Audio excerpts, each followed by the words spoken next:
चमरन के हवेली।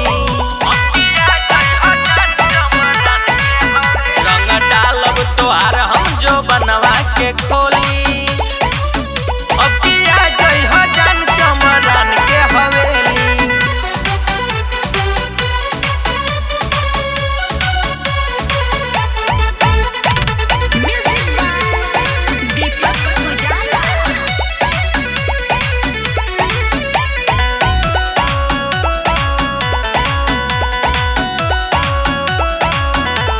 जैसे कहबू रानी वैसे डालब धई पाजा।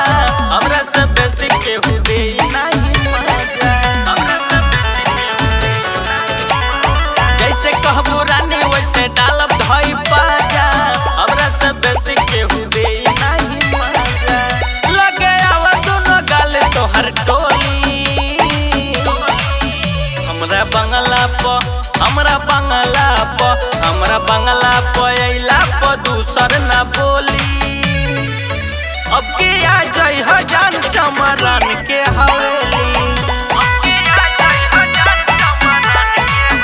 रंग डालब तोहार हम जो बनवा के खोली। अब किया जई हो जान चमरन के हवेली। चमरन के हवेली। चमरन के हवेली।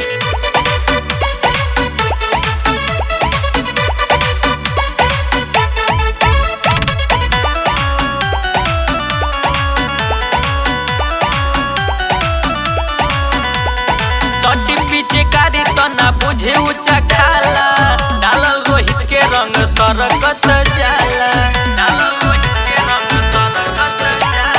सटी पीछे कारी तो ना बुझे ऊंचा खाला। डालल रोहित के रंग सरकत जाला। अमरजीत पियावा के रानी जइबू तू भूली। हमरा बंगला प अइला प दूसर ना बोली। अब किया जई